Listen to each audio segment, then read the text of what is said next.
Ya te lo dije, no más Bucaramanga, ahora es Rocaramanga.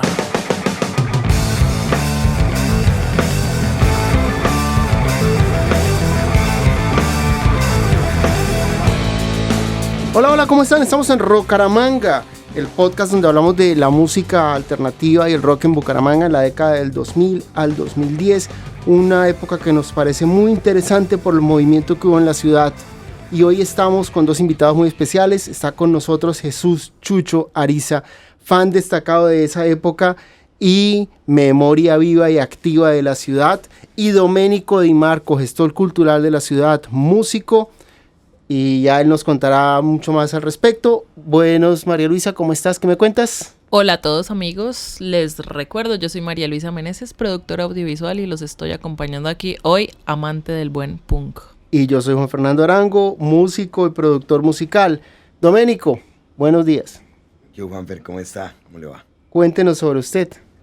Bueno, yo me llamo Doménico Di Marco, yo tengo 32 años y desde hace, yo creo que casi 15 años estoy vinculado con la escena musical de Bucaramanga y de Bogotá también. Y cuando digo Bucaramanga digo su área metropolitana. Y he estado ahí en distintas capacidades y distintas maneras, ¿no? Primero como fanático de la música, asistente a conciertos, gomoso de los artistas locales. Luego como artista, como músico. Y en los últimos años como gestor cultural, como empresario, como creador de proyectos artísticos. En particular he estado vinculado con una sala de conciertos que se llama Municipal Música Viva.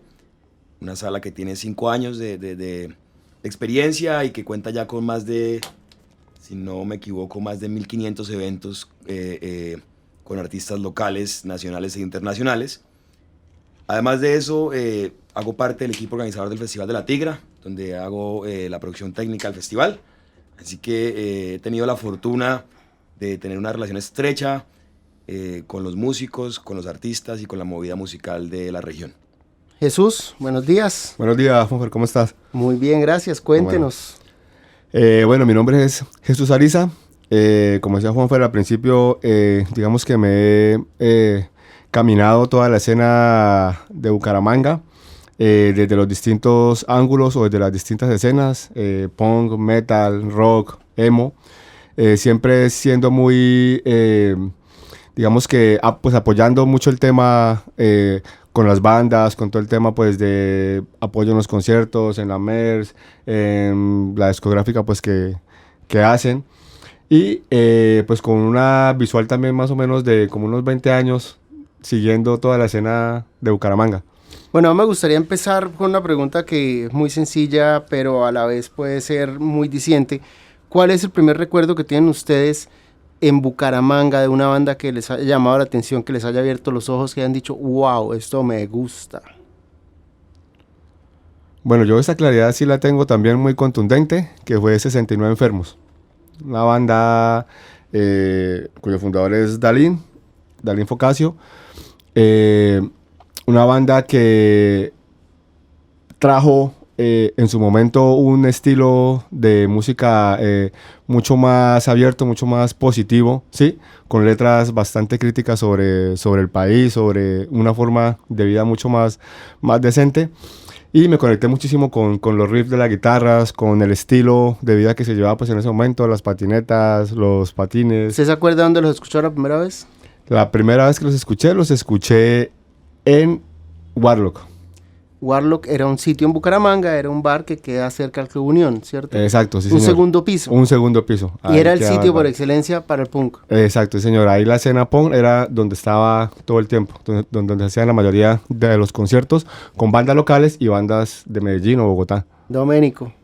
Pues yo no recuerdo en ese momento así el momento eureka, pero sí recuerdo mucho pues cuál fue la experiencia que a mí me marcó como fanático de Bucaramanga, y es haber participado, haber estado inmerso en una movida, en una escena musical que era esencialmente una escena adolescente.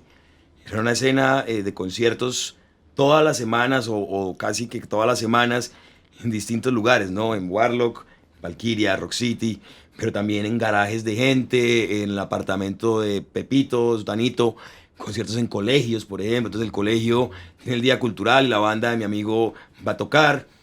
Y de ahí pues recuerdo muchas bandas que yo viví, digamos, entre el 2004 y 2007, que fue pues digamos mi adolescencia más rock and rollera. Bandas de chinos jóvenes que eran mis amigos, mis colegas, mis congéneres, como por ejemplo Utopía, bandas como Moria, que era una banda de metal de unos amigos muy cercanos, bandas como Alto Asalto, que ya era una banda pues de gente mayor, un poco más grande que yo, pero que hacía parte de este mundo. Y recuerdo con especial cariño a Sangapuma. Uy, Sangapuma tiene muchas historias. En San Gil hay una historia de ellos muy interesante. Pues a mí me gustaba mucho Sangapuma porque si bien yo era partícipe de esta escena estaba como muy centrada en el emo y el neopunk, y a mí no me encantaba tanto esos géneros. Yo iba a los conciertos, los disfrutaba porque era rock and roll y pues, lo que hubiera era una chimba, pero a mí me gustaba más el rock y el metal. Y Sangapuma era una banda que, si bien hacía covers y tenía uno que otro tema, pues su eje era el rock and roll y algunos temitas más metalitos, más pesados. Entonces yo recuerdo con mucho cariño los conciertos de Sangapuma. Recuerdo, por ejemplo, uno que me marcó bastante, que fue en la casa de una pelada que se llamaba Paula Krenich. ¿Quién es ella? Hoy no tengo ni idea. Nosotros fuimos de pegados, era el cumpleaños de ella y fue como toca Sangapuma y todos para arriba y para abajo. Y se llenó esa casa de desconocidos. ¿Quiénes tocan en Sangapuma? En Sangapuma estaba Robbie, estaba Diego Vázquez, estaba Hernán. Diego Sierra no toca. Diego Sierra también estaba ahí, creo que ya eran ellos 4, 5, 4. Entonces ese toque lo recuerdo mucho porque a ellos no les gustaba tanto tocar las cosas más metaleras, ellos eran más rock and rolleros. Sí. Pero ese día habíamos puros pelados en el público y después de mucho bregar e insistir nos tocaron One de Metallica y para nosotros fue así un momento de apoteosis, pues. Sí. Lindo momento. Recuerdo, por ejemplo, mucho también de esa época que los pelados teníamos una iniciativa en la gestión de los eventos, entonces sí, claro. Yo recuerdo también con mucha alegría y mucho orgullo que yo organicé un concierto en mi colegio. En ese concierto tocó Alto Asalto, tocó Supercuates, tocó Sangapuma. ¿En el San Pedro Claver? En San Pedro, sí. Y nosotros mismos conseguíamos el sonido, sacábamos los permisos. Bueno, una pregunta. ¿Hoy día yo no veo eso o es que yo no estoy viendo el panorama completo? Pues yo tampoco estoy tan enterado de lo que pasa en el mundo adolescente porque siento que, digamos, antes había una flexibilidad y una conexión más cercana entre los adolescentes y los mayores de edad. Uno ahí palabreando podía entrar a las discotecas, a los toques de las salas también iba gente más grande. Ahora como que está muy separado el mundo escolar del mundo pues, de la gente más grande. Pero pues esto era evidente, o sea, esto no era algo que se pudiera ocultar. O sea, los toques sucedían constantemente.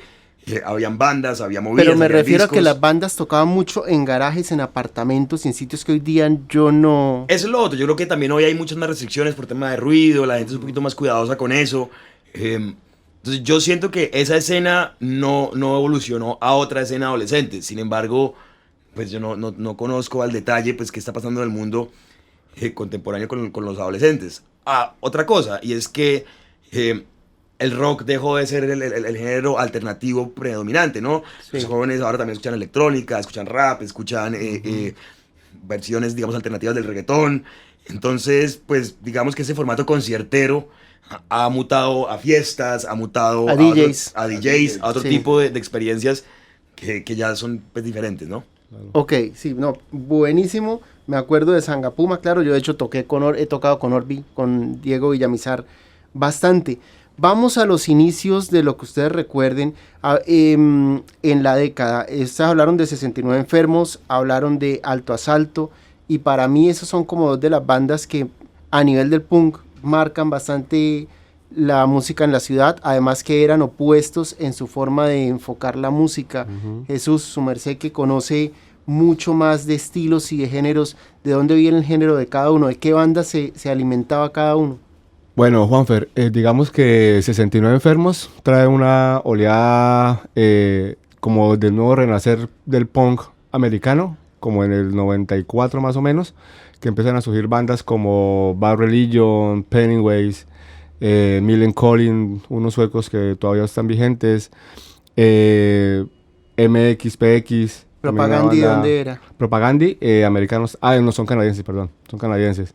Digamos que esas eran las influencias de Dalil en ese momento. Él nos compartía pues música porque estábamos al inicio del 2000, un momento en que todavía el internet estaba ahí en sus primeros pasitos, entonces la música todavía era un poco más difícil de... Uno grababa en cassettes. Exacto, sí. Entonces, compartían el CD o el vinilo y uno grababa en cassette. Exacto, así es. Entonces cada uno se iba con, pues en esa época también patinábamos incluso con Walkman, y eso eran los cassettes que pues que oíamos ahí en ese tema. Con Alto Asalto, digamos que ya era un tema, porque Alto Asalto fue también después, ¿no? O sea, primero fue 69 Enfermos, y Alto Asalto también ya coge como una variante un poco más, pues para mí, un poco más emo, hacia el estilo pues de música que estaba haciendo, ¿sí? Sí.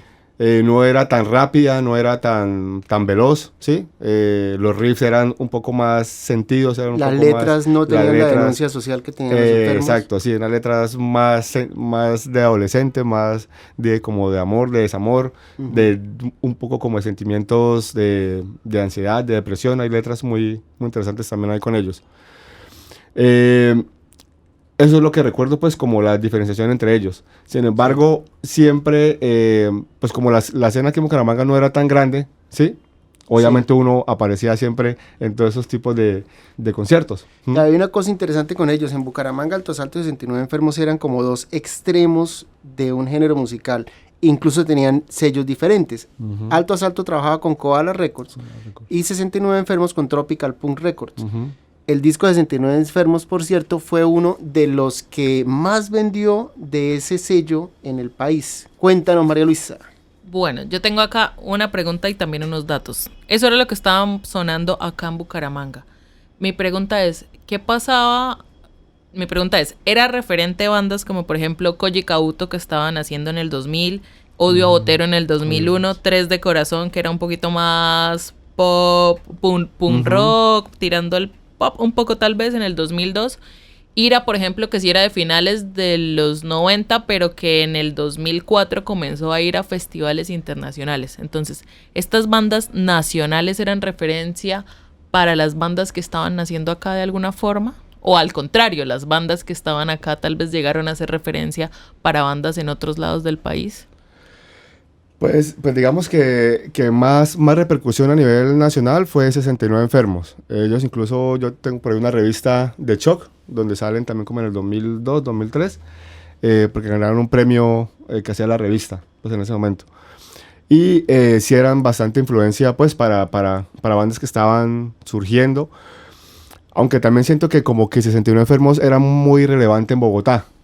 En Bogotá también la escena, de pronto por ser más grande, era una escena donde también era mucho más como valorado, por decirlo así, de alguna manera, ¿sí? Y Alto Asalto, pues digamos que también tuvo su momento pues de apogeo, pues que también estuvieron tocando en varias partes del país, y pues eso es como lo que... Yo estuve con Alto Asalto en Medellín en uno de los toques que hicieron. Sí, y bueno, allá en Medellín había también un movimiento muy grande. Doménico, una pregunta. Usted tiene la visión del bumangués que salió del país y salió de la ciudad. ¿Cómo se veía desde afuera, desde Bogotá, el movimiento de acá? ¿O no se veía? Pues yo le cuento dos momentos de eso. Y es, digamos que el momento donde yo me integro a esta movida, ya es un poquito después, ya como para el 2005. Y ahí el internet ya está mucho más potente y especialmente está como muy fuerte la escena del MySpace. Hay una circulación muy intensa por medio de MySpace de la música. Y el movimiento neo y sobre todo el movimiento emo empieza a circular digitalmente de manera pues muy, muy cercana, ¿no? Hay una conexión entre los artistas nacionales, la gente de Bogotá con los artistas de Bucaramanga, los artistas de Bucaramanga con los de Medellín. Y pelados literal empiezan a girar por el país desde muy jóvenes a mostrar su música en Bogotá, en Medellín, en Barranca, etcétera, etcétera, etcétera. Entonces es una escena que se crea, si bien están las escenas regionales, es una escena que tiene un carácter nacional de alguna manera, porque se están escuchando, están interactuando, porque es una escena que se crea básicamente en el mundo digital, ¿no? Por medio de MySpace, por medio de Fotolog, por medio de foros. Yo, por ejemplo, recuerdo mucho mi día a día era meterme a rocombia.org o metalfrio.net ahí a escribir bobadas y a discutir sobre guitarristas y sobre discos. Entonces, hay una escena digital que termina pues conectando las distintas escenas regionales del país. Esto pasa en este primer momento. Cuando yo me voy para Bogotá, que es para el 2009, yo siento que ya este primer momento del internet está desapareciendo MySpace y está empezando a entrar Facebook, y eso repercute negativamente un poco en la circulación de los artistas a nivel nacional, porque ya pues Facebook no es una plataforma de circulación musical, sino es una plataforma pues ya más individual, ¿no? Entonces cuando yo llego a Bogotá, los referentes empiezan a ser otros, y también los referentes para mí empiezan a ser otros. A nosotros, digamos que ya estamos saliendo un poco de este mundo emo, y los faros locales para mí ya no son Alto Asalto, si bien me siguen cantando. Los faros locales para mí son pues Belandi La Tigra, lo que ha sido también Cabuya, y por ejemplo personalmente para mí muy intensamente Icotea, que es una banda que dura muy poco, que solo produce un trabajo discográfico, que es El Tejido. Es para mí como... Y que no se encuentra en Spotify, por cierto. No se encuentra en Spotify. Tengo que convencer a Neto que por favor lo monte. Icotea eran Ernesto Azuero, Fidel Silva. Y el baterista nunca supe cómo se llamaba. No, yo tampoco.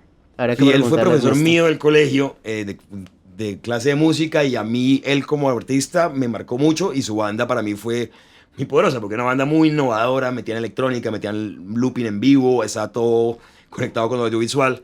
Entonces esto empieza a ser un referente para mí, y yo siento que de alguna manera cuando yo llego a Bogotá, un poco esto es lo que más o menos se escucha de la ciudad, particularmente pues Belandi La Tigra. Sí. Lo otro no está circulando, no hay un conocimiento real de la movida humanguesa en Bogotá. También creo yo porque hay una reacomodación de la movida humanguesa. Esta movida adolescente de punk, de neo, ya se está acabando, y ahora está dándole paso a una nueva movida, que es una movida de Tres y Yo, de Interior 4, etcétera, etcétera, etcétera, que es una movida pues un poquito más adulta, más rockera, y cuando yo vivo en Bogotá pues no hay una conciencia muy grande de esto que está pasando en el resto del país. ¿Qué sucede? Digamos que los 2000, esta década la cierra lo que yo pensaría que es como la evolución de los emos hacia transformarse en hipsters. Uh-huh. Y este mundo hipster en un principio sobre todo tiene unos referentes mucho más internacionales, ¿no? Sí. La gente está pensando es como en la música gringa, música... eso por un lado, pero también hay como una vuelta como a la tradición. Entonces están entre mirar indie gringo y mirar a Urián Sarmiento tocar la folclórica con Curupira, ¿no? Sí. Entonces, cuando yo estoy en Bogotá, no hay una visión muy cercana, o por lo menos como yo lo vivo. Yo no tengo pues tampoco una experiencia muy amplia. Pues sí, es una visión muy local. Sin embargo, por ejemplo, nosotros con Benjamín, pues siempre tratamos de ser una voz de Bucaramanga en Bogotá. Siempre fue un tema en nuestra estética, en nuestro discurso, pues hablar de Bucaramanga. Y nosotros somos una agrupación que si bien se hace en Bogotá, se considera que es una agrupación, nos consideramos como una agrupación que es de los dos lados. Primero porque todos los músicos éramos bumangueses, y segundo porque sentíamos que nuestro mensaje estaba profundamente influido por el territorio santanderiano. Pero sí, así es un poco como yo lo veo. Yo me desconecto particularmente mucho de la escena bumanguesa para ese momento, porque a mí me empieza a interesar otras músicas que no están sucediendo en la ciudad. Para mí el tema es como... Y para mucha gente de mi generación que se va para Bogotá, la búsqueda va más por el lado de lo experimental, de lo electrónico, de lo de vanguardia. Mars Volta se vuelve así como un súper referente de todos nosotros. Y en Bucaramanga están todavía en una conversación mucho más de punk, de rock and roll, y yo me desconecto. Entonces, pues, esa es la visión que yo tengo. Hablemos un poco de Benjamín. Por cierto, y haciendo un paréntesis, Urián Sarmiento fue baterista de las 1280 Almas, ¿no? Okay. Y él ha hecho todo un viaje musical en su vida por muchos proyectos musicales increíbles. Hablemos de Benjamín, que es la banda que usted y otros bumangueses tienen estando en Bogotá, y es una banda que viene a grabar a Bucaramanga en el 2010, cerrando la década. Básicamente usted acaba de describir el cierre de la década. el emo se acaba, los emos se convierten en hipsters, el interés del público gira hacia otro lado. Y ustedes como Benjamín eran una banda, ¿cómo se definen? ¿Experimental? Nosotros lo llamábamos rock experimental, sí, pero pues no es lugar del artista definirlo, sino de los periodistas que... Sí, pero era rock. Pues el rock estaba muy presente en lo que nosotros hacíamos. Yo creo que sí era rock. No era una banda de rock convencional para nada. Pero pues sí, nosotros éramos rockeros. Ese es un poco el tema, ¿no? Como quizás ni siquiera queríamos hacer rock, pero todos oíamos rock, todos habíamos aprendido a tocar música escuchando rock. Entonces el rock estaba ahí.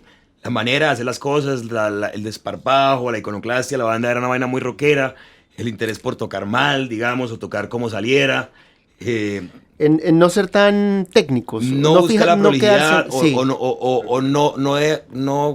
Que la técnica no se volviera un problema para hacer las cosas. Como Sí, las cosas se hacen como que se no quieren, y si se saben hacer bien, se hacen bien, y si no se saben hacer bien, se hacen Que igual. la técnica no interrumpa el proceso. Y este disco que tengo acá en mis manos, lo grabaron en el 2010. ¿Dónde puede la gente escuchar el disco de Benjamín? Bueno, el disco lo pueden escuchar en YouTube. Tampoco está en Spotify. No está en Spotify. ¿Por qué? Porque nunca hemos hecho esa gestión, la verdad. Es algo que hemos hablado, pero nunca nos hemos puesto de acuerdo. Sería lindo, de Es hecho, que una de las reeditarlo, cosas pero el disco está en el canal de un man que se llama Juan Krieger, que es una persona que no sé quién sea.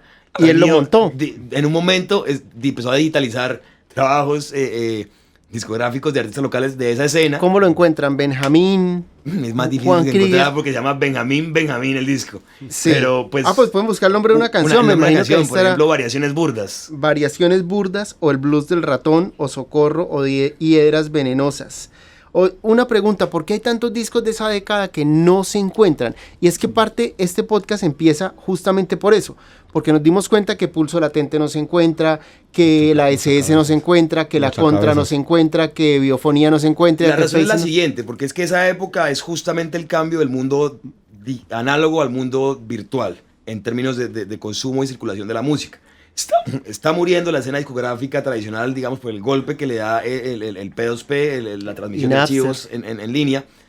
Y lo que está sucediendo es que están circulando los archivos por plataformas como Kazaa, como Ares, como Napster, etcétera, etcétera, etcétera. Que son plataformas que pues eran ilegales, plataformas que no estaban formalizadas y que finalmente, digamos que terminan desapareciendo.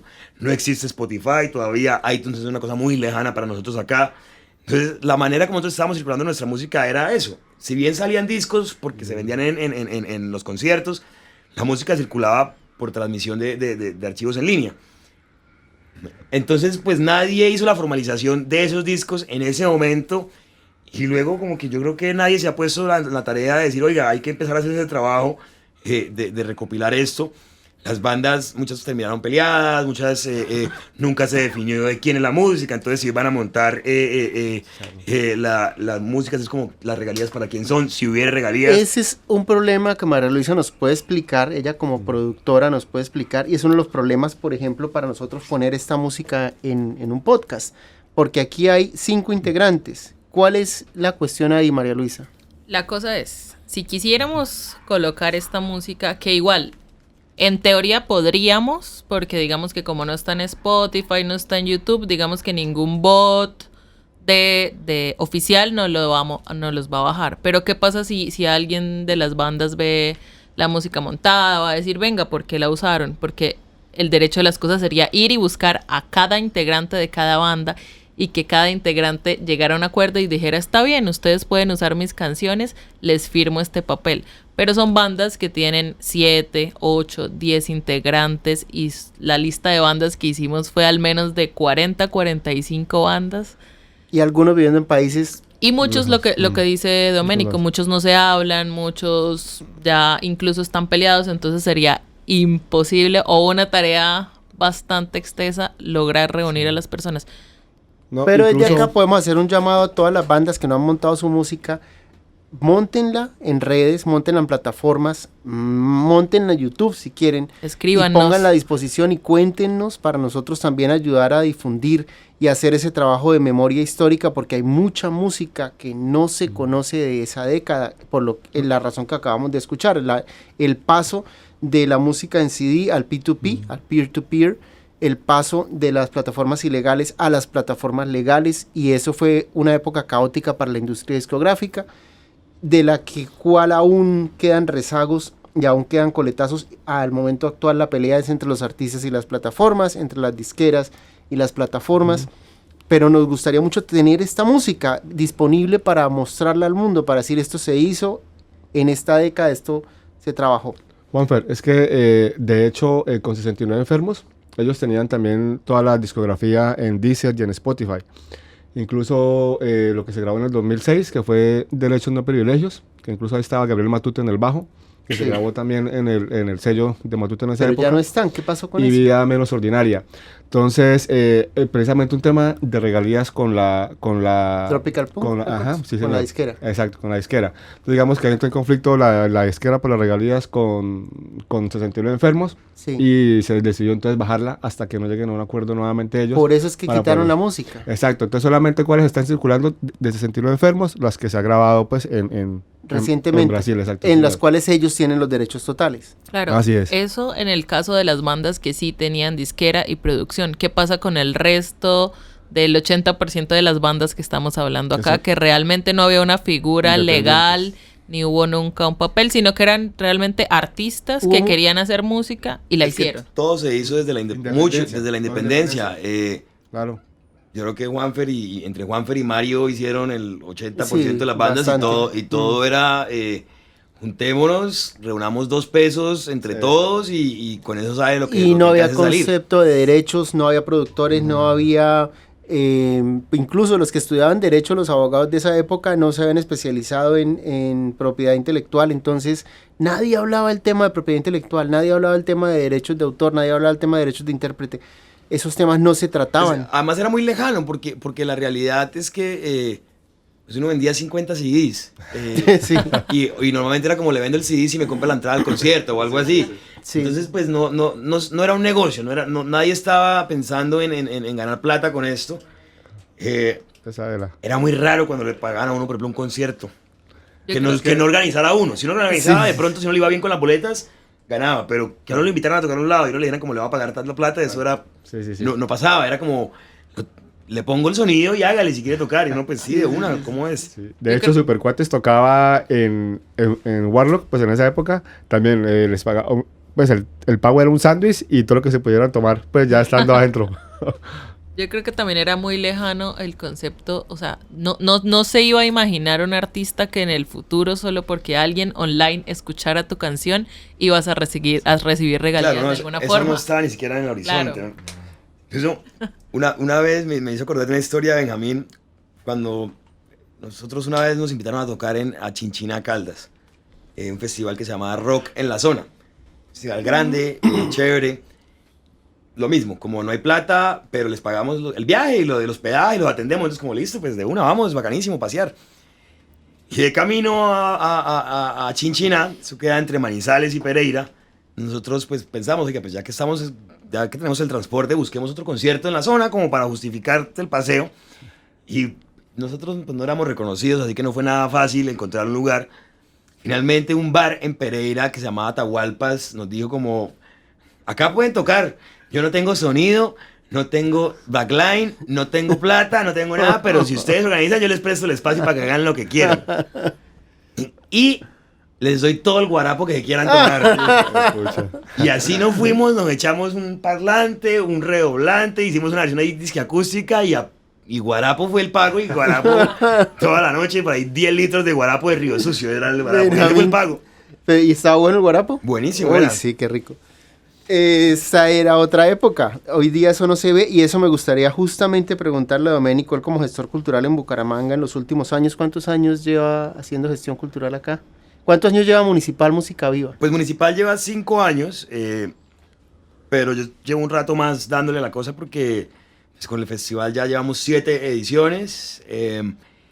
Y la vida del músico acá en Bucaramanga igual le implicaba cierto nivel de gestión desde el minuto cero, ¿no? Uno organizaba los conciertos, vendía las camisetas. Entonces, siempre hubo una parte organizativa en mí que estuvo ahí presente. eso ha cambiado mucho, yo creo que para bien, porque pues esto ahora lo cuentamos anécdota y fueron lindos momentos, pero pues ahí no había dignidad económica para el artista, ¿no? El artista daba todo de sí y como pues era adolescente o joven, pues podía permitirse no ser remunerado, Desgastarse. pero ahí no había pues una manera de vivir dignamente. Y ahora pues todavía estamos en la lucha, yo siento que todavía lejos de crear un panorama económico para los artistas que sea realmente representativo del trabajo que hacen, pero pues ya ha habido un avance que yo siento que es significativo, un avance de entender que los conciertos se pagan siempre, que los conciertos tienen boletería, que el trabajo del artista es un trabajo, que nada de las cosas no se hacen por pasión o solamente por pasión, sino que se hacen porque esto pues tiene una perspectiva laboral. Yo creo que en eso también pues ha entrado a influir mucho en los últimos 20 años las facultades de música de la UNAP, las facultades de música de la UIS, el esfuerzo que hizo AMUS en determinado momento, que fue también determinante para la escena musical de la ciudad, porque ha creado pues ya generaciones de músicos profesionales que entienden que esto pues es un oficio que tiene que ser pagado y ojalá dignamente, ¿no? Y también la Escuela Municipal de Artes, la EMA, también Claro. ahora está trabajando, como estuvo AMUS en algún momento. AMUS ya no existe, pero la EMA también retomó una de las banderas de formar profesionales en la ciudad. En el año 2000 veníamos hablando de cómo se manejaba la música de una manera muy empírica y muy poco profesional. Año 2022, me dice usted, o nombra usted que las cosas han cambiado, que Ahora, esto que yo le digo, de este cambio también obedece no solamente a un cambio de la escena, sino un cambio de mi posición como participante de la música, ¿no? Si usted le pregunta a Cabuya, en el 2000 posiblemente sí les pagaban por su trabajo. sí, nos pagaban bien. Si usted le pregunta a los músicos que eran más adultos, Sí. que eran profesionales, pues sí, era una cosa mucho más seria. Yo trabajaba por Guarapo porque tenía 17 años. No, pero bueno, Eh, no crean, a Cabuya le pagaban bien, pero también había conciertos donde o no le pagaban o nos pagaban muy poco, o básicamente las condiciones no eran las adecuadas. En esa época esto de no tener backline era muy común. ¿Qué es el backline? Para los que no lo sepan, son los instrumentos que el músico no tiene que llevar y se los ponen allá en el sitio. Entonces le ponen la batería y el baterista no tiene que cargar 10 tambores en la espalda hasta allá. Y en esa época nosotros cargábamos con la batería entre el carro muchas veces, cargábamos con los amplificadores. Entonces no solamente es que no quisieran, es que no existían las condiciones técnicas que existen ahora, ¿no? No había sitios donde no había batería, entonces había que llevarla. No habían amplificadores, había que llevarlos. Así ellos quisieran colaborar y poner las mejores condiciones técnicamente, la región no las tenía, no tenía esas condiciones.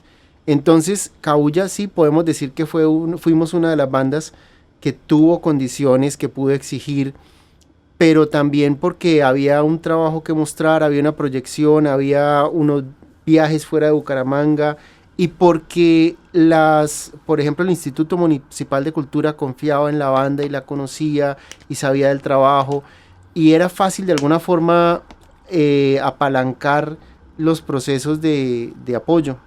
De acuerdo, y precisamente eso es lo que querías señalar, que este desorden, esa falta de profesionalismo de la cual yo hablaba, pues también obedecía a la realidad de vida y de la escena donde yo estaba, que era una escena pues de muchachos que no sabían mucho, mucho menos tenían una idea que era un backline en esa época, no sabía uno cómo funcionaban las cosas, pero que teníamos muchas ganas y eso era lo potente, no era como no importa lo que sea ni cómo sea, pero vamos a hacerlo porque esto nos encanta, nos apasiona, porque que hay un espacio comunitario muy intenso y un espacio de libertad muy intenso en la gente adolescente. Era un espacio que era nuestro, un espacio donde nosotros nos sentíamos liberados y nos sentíamos auténticos y reales, porque hay que poner en contexto de que Bucaramanga, mucho más que ahora, era una ciudad muy conservadora, una ciudad que a la diferencia la trataba con severidad, con violencia. Si uno optaba por el camino, por ejemplo, del rock, eso tenía un sentido para uno porque eso era una apuesta personal, una apuesta política, una apuesta familiar. No había, digamos, una cultura de la diversidad y la aceptación. Si uno era diferente, uno era castigado. Y eso era malo, pero también eso le daba sentido a la lucha de uno y sentido Claro. a la búsqueda de uno. Y eso le daba sentido a los espacios que creábamos, porque eran espacios en los cuales estábamos encontrándonos como personas y en los cuales nos sentíamos libres, nos sentíamos reconocidos, nos sentíamos importantes, y eso le daba un valor y una potencia pues a esta movida, ¿no? Claro. Y lo que dice Doménico también me sucedió a mí, por ejemplo, porque yo en el 2000, iniciando el 2000, yo ya estaba pues en mis primeros trabajos, ¿sí? Ya no era pues como tan adolescente. Pero sin embargo también dentro del trabajo donde yo estaba, o sea, lo único rockero, lo único que medio le apasionaba pues el tema era a mí. Entonces digamos que muchas veces también llegué a los conciertos solo, porque no había pues como con quién irme con un parche grande, ¿sí? Y ahí fue donde prácticamente pues empecé a conocer más gente, pero yendo solo, porque Sí. no tenía así como el parche pues bacano pues para ir, ¿sí? Sí. No, yo también. Yo en las épocas en que trabajé haciendo prácticas empresariales, era una empresa de 100 personas y ninguno coincidía conmigo ni en gustos ni en preferencias musicales, No. olvídese. Y las fiestas eran con otro tipo de música que yo no escuchaba. Claro. Entonces, de acuerdo. Doménico, para cerrar ya, ¿por qué no nos regala usted una visión de lo que es en este momento y la proyección musical y de artistas para Bucaramanga? Resulta que a medida que hemos ido grabando este podcast, hemos sentido una perturbación en la fuerza, como dirían en una película, y hemos sentido que Bucaramanga hay un nacimiento de nuevos artistas, y creemos que esto va a crecer con mucha fuerza en los próximos años. ¿Qué opina usted? Yo siento que es así, y siento, quizás recapitulando, conectando, que esta escena de los 2000 tiene mucho que ver con esto que está pasando ahora. Me parece muy acertado pues todo el esfuerzo del podcast, porque como yo lo veo, somos parte de un movimiento que está conectado con ello. No en vano, pues uno de los grandes referentes de la música es Belandia, que viene de esos años. No en vano los músicos de Belandia, muchos se formaron en esa escena. No en vano los músicos de Benjamín, que ahora son los músicos de Monte, salieron de ahí. Así que hay una conexión intensa con este mundo. Dicho esto, hay una nueva movida. Es una movida que está creciente, que está fuerte, que es una movida quizás un poco más adulta en este momento, músicos de 30 años, entre los 25 y los 35 años, que están como empujando muy duro, pero que tiene cuyas características son algunas de las siguientes. Es una movida grande en términos de cantidad de artistas. Nosotros hicimos un mapeo el año pasado con el Laboratorio Creativo de Santander sobre bandas de la ciudad, agrupaciones musicales, y haciendo un mapeo rápido, no un mapeo representativo de todo, encontramos que había más de 150 agrupaciones activas en la ciudad. Eso es un número importante. Esto es igual muchos géneros, no solamente la música Sí. alternativa independiente, sino muchas cosas, pero yo calculo de ese resultado que si se hace un mapeo aún más profundo, podemos encontrar alrededor de 500 agrupaciones, porque esto fue solamente un vuelo rasante. Entonces hay un número importante de músicos trabajando en la ciudad, hay una enorme diversidad y riqueza, entonces hay distintas propuestas, hay una movida de hip hop creciente, potente, esas como El Nido, como Lawless Records, como HH, Kennedy, Arnache, bueno, hay un Los parche, Sapiens. los Sapiens. Hay un parche grande de esto, ¿no? Hay una movida electrónica muy grande que tiene pues un mundo, este es un mundo enorme, digamos, al que meterse, que a veces para nosotros los rockeros es un poco lejano, pero que está ahí.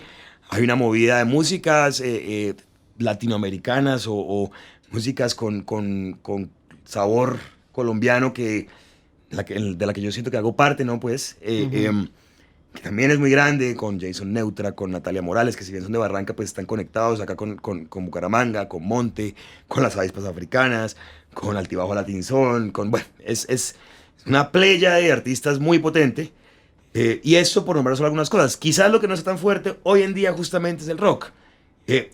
Dicho esto, hay mucho rock en la ciudad, Sí. todavía hay parche para el rock and roll, pero pues es como yo lo veo desde la posición, y quizás tenga que ver con mi propuesta curatorial como municipal, pues, el rock quizás no es el más protagonista. pero sí hay una escena muy potente en la ciudad. Es una escena que todavía siento que se está encontrando. No como pensando en que encontrarse es llegar a un lugar porque uno siempre estás andando, ¿no? Pero que todavía está encontrando como un acento en común. Sí. Hay todavía esfuerzos muy dispares, esfuerzos que todavía no han encontrado una voz que sea del todo propia y que sea de acá, pero que yo sí siento que va para allá.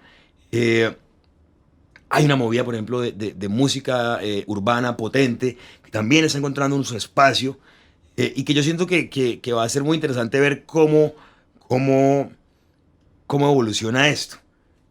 Porque pues yo por primera vez veo en Bucaramanga una profesionalización grande del sector. Veo por primera vez a Bucaramanga diciéndole, o sea, poniéndose en los primeros escaños de las escenas colombianas con artistas con alto reconocimiento, ¿no? María Cristina Plata, Sí. Jason Neutra, Riverman. de Riverman, Tres y- Belandia, Tresillo en su momento, últimamente han estado inactivos, pero en su momento es como una escena que está diciendo como acá estamos, una escena que gracias a la labor de Municipal y de otros colectivos, Baba Yaga, Llama Mañé, el propio Festival de la Tigra, se ha vuelto también un referente de giras. Entonces usted ve las giras de las bandas nacionales y ya es Bogotá, Medellín, fijo, y nuevamente el tercero es o Cali o Bucaramanga, siempre, o Cali o Bucaramanga o a veces Pereira. Entonces una escena que se está poniendo en su lugar y que yo pues miro con optimismo. Dicho esto, es una escena que siento que es muy frágil todavía. Y a mí me asusta que pueda pasar un poco lo que pasó con la escena del 2000, que ¡pum!, de repente como que Se diluye y se desaparece. diluyó. No es que se haya desaparecido del todo, o sea, la música se siguió haciendo, pero hubo un envión energético, un envión colectivo que de alguna manera se apagó. Y yo siento que eso nos puede pasar ahora y un poco pienso que es muy importante pues cuidar, ¿no?, esa escena. Pienso que uno de los grandes retos que tiene la escena de Bucaramanga es que la escena de Bucaramanga tiene mucha música, Sí. tiene recursos, porque es verdad que la institucionalidad ha mejorado su aporte a la cultura. El Instituto Municipal de Cultura y Turismo ha estado mucho más presente, el Teatro Santander se ha vuelto también un referente, la EMA misma, y etcétera. Pero no hay casi públicos. Todavía hay un trabajo grande En formación de públicos. yo no sé, a mí la palabra formación de público me parece un comodín, a veces un poco incómodo, porque Yo- nadie sabe qué es formación de Yo públicos, pero todo el en mundo mi habla de época formar peleaba públicos. mucho con la gente de Cabuya porque ellos me decían, el público hay que formarlo. Yo decía, no, nosotros no estamos acá para formar a nadie. La gente ya está formada y ya le gusta lo que le gusta. Pero sí hay una visión de esa frase que no está en formar al público, en cambiarle su gusto, sino mostrarle a la gente una opción y que ellos decidan. De acuerdo, pero a lo que voy es, independientemente cómo se llegue allá, pues yo siento que todavía hay una desconexión entre lo que está pasando en el mundo del arte, por llamarlo de alguna manera, entre comillas, pues entre unas grandes comillas, y lo que la población y ciudadanía en general está consumiendo y lo que le interesa. Entonces yo sí siento que va a tener que hacerse un esfuerzo grande de cómo encontrar esos puentes que comuniquen el deseo, la voluntad y el interés de la ciudadanía con las propuestas artísticas de los artistas que Bueno, estamos pues trabajando en la región. yo creo que esta es una idea con la cual podemos hacer este podcast que sea de una manera circular. Empezamos con la pregunta, ¿cuál fue la primera banda que ustedes vieron y que les llamó la atención? Y este es el momento donde podemos cerrar con ese mismo cuestionamiento. ¿Cuál va a ser la banda o el artista que los públicos jóvenes nuevos vean y les llame la atención y los arrastre hacia una visión alternativa no mainstream de la música? ¿Cuál va a ser María Cristina Plata o Jason Neutra o Ana Morales o Elandia o Ensamble Exabelar o Monte? ¿Cuál va a ser la banda que un muchacho que está arrancando en la vida musical, que está abriendo su apetito y su gusto musical, vea y diga, wow, esto me encanta? Y es que la forma de crear, de aumentar el público es generacional. O sea, es imposible, según mi punto de vista, llegarle a una persona que ya tiene otro estilo, otro gusto musical y decirle, venga, escuche esto que es bueno. Pero generacionalmente, esto que está pasando ahora va a explotar en 10 años. Públicos que hoy día tienen 15, 16, 17, 18, cuando tengan 25, 26, 27, 28, van a ser nuevos intérpretes, nuevos generadores de ideas o nuevos públicos, nuevas bases de públicos que asistan a los eventos. Creo que es algo generacional. Pues, a ver, y qué pena, le alargo la respuesta un poco, le doy un rodeo. Yo siento que para empezar hay que darnos cuenta que hay un cambio importante y es que ya no hay una decisión entre lo que es la música popular y la música alternativa. Ya no hay una identificación entre, o sea, el público ya no decide entre las dos cosas, ya no es, para ser alternativo tengo que consumir música alternativa, no hay esa, la música alternativa no se ha vuelto un marcador identitario para la gente que piensa de manera diferente, entre comillas también. Los jóvenes de hoy pueden perfectamente estar un día en un concierto de death metal y al otro día estar en un concierto de reggaetón y lo disfrutan igual. Entonces, es así que la respuesta sea un poco más difícil porque se está haciendo un consumo, si quiere, muy postmoderno de la música, ¿no? La gente coge un poco aquí, un poco allá, esto me gusta, me gusta una canción de Bad Bunny, pero me gusta un tema de este DJ de techno, me gusta Jason Neutra. Entonces, es difícil, es muy difícil saber como cuál es el artista que digamos que va a ser el líder de esta nueva movida, si lo queremos llamar de alguna manera. Hay artistas que son referentes, ¿no? O sea, lo de Belandia es una completa locura, digamos, él está muy conectado con lo que está haciendo la gente. Pero él mismo nos da una pista y yo lo voy a tratar de responder por ahí y es... siento que esta generación o que las generaciones nuevas no se van a conectar tan específicamente ni con un sonido, ni con un artista, ni con un género, sino más bien como con una comunidad, con una manera de ser. Entonces, hay unos discursos que van a atravesar mucho más allá de los discursos musicales. Por ejemplo, el discurso del feminismo va a ser una cosa mucho más protagonista, independientemente de los géneros que lo enarbolen, y va a ser una cosa que va a mover mucho más a la gente, como yo lo veo. Si logramos consolidar, que es lo que yo quisiera, una comunidad de lo local, eso me parece que puede ser una idea y un movimiento mucho más potente que decir tal o cual género. Es como empujar entre nosotros y cómo eso se vuelve una comunidad artística que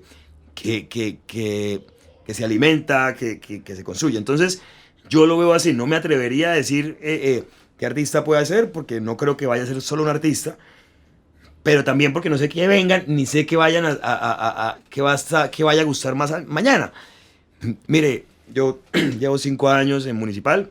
Es un esfuerzo no muy larga duración, pero un esfuerzo de mucha intensidad.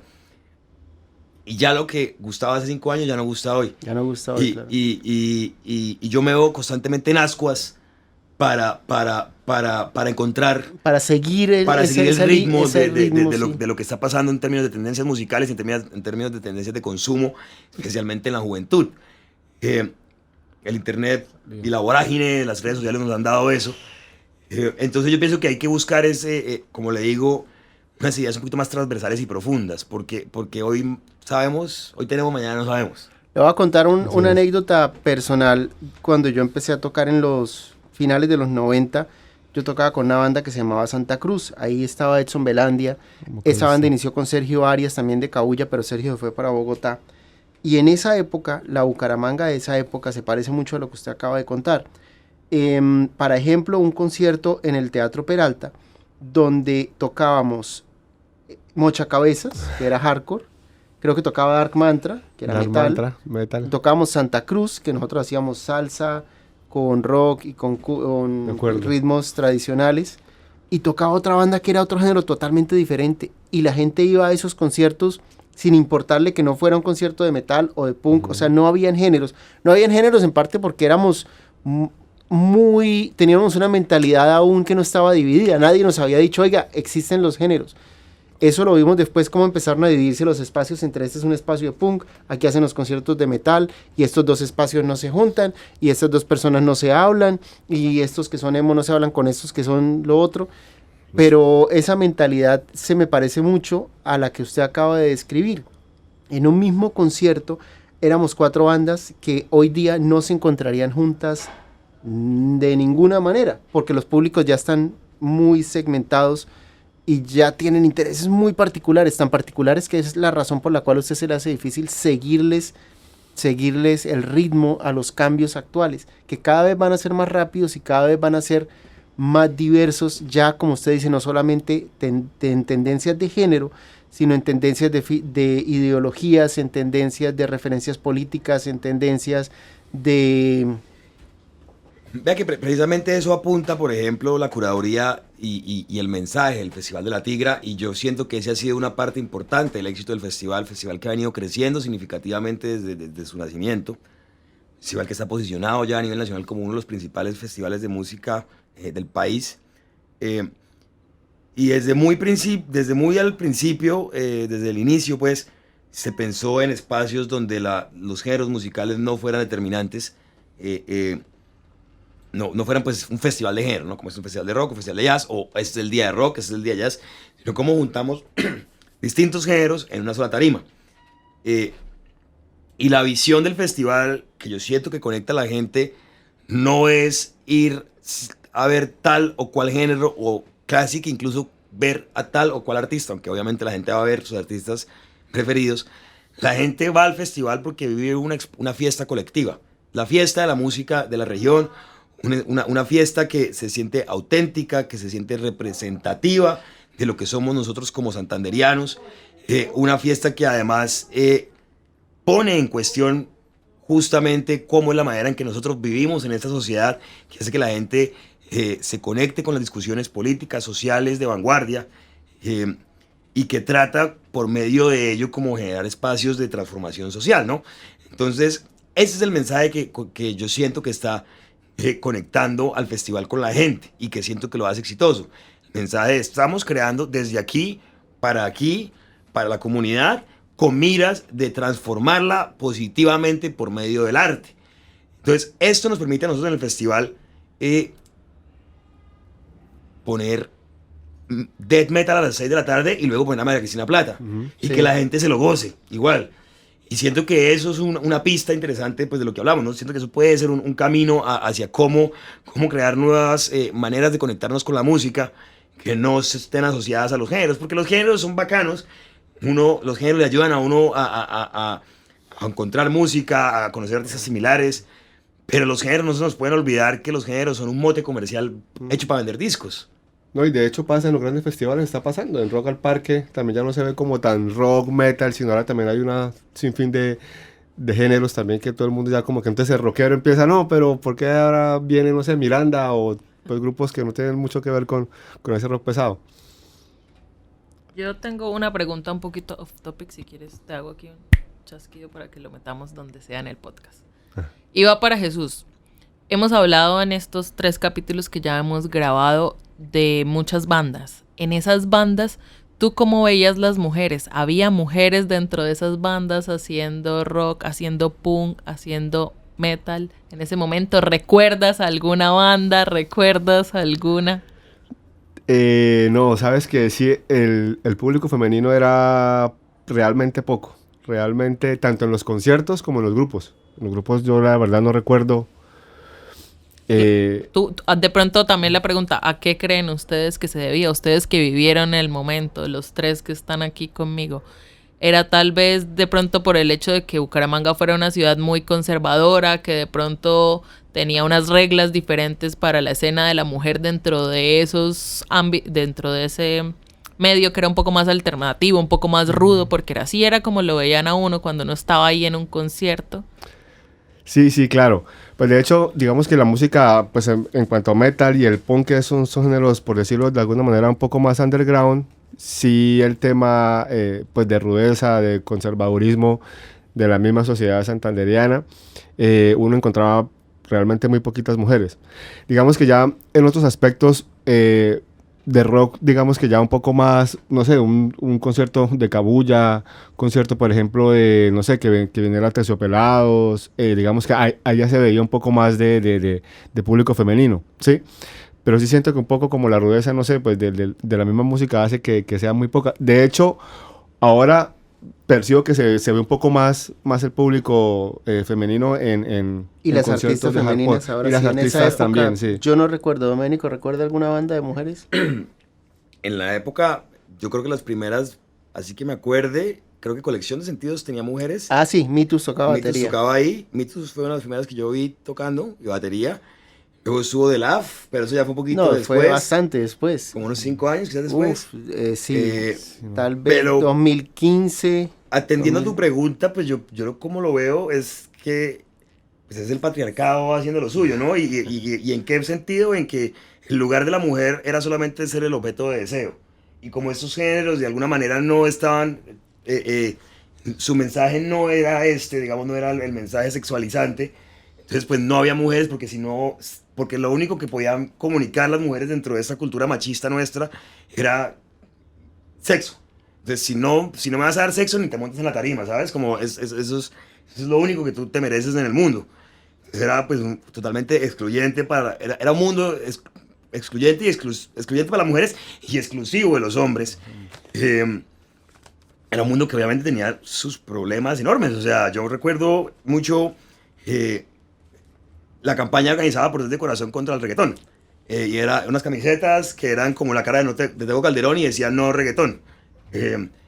Y pues todos teníamos esas camisetas, era como sí, porque para nosotros era una resistencia, porque el reggaetón pues era una cosa vulgarizante, una cosa sexualizante, una cosa violenta, sencilla, embrutecedora, pero nadie estaba como pensando como este lenguaje que usted está diciendo es un lenguaje racista, es un lenguaje clasista, es un lenguaje que está ocultando detrás de lo que parece pura crítica musical, está ocultando que usted no quiere que la música de los pobres de alguna manera le robe el espacio a las músicas tradicionales. Entonces, era un mundo pues, que estaba muy, muy lejano de estas discusiones, ¿no? Y las mujeres no hacían una parte enorme de esto. Dicho esto, yo creo que el cambio empieza en el mundo del emo. En el emo ya empieza a haber mucho público femenino. Ajá. O sea, yo sí ya empecé a ver muchas mujeres, no en la tarima, pero sí que iban a los conciertos. Nosotros íbamos siempre, nuestro grupo de amigos eran 4 viejas y 4 manes y nosotros andábamos para arriba y para abajo para los conciertos.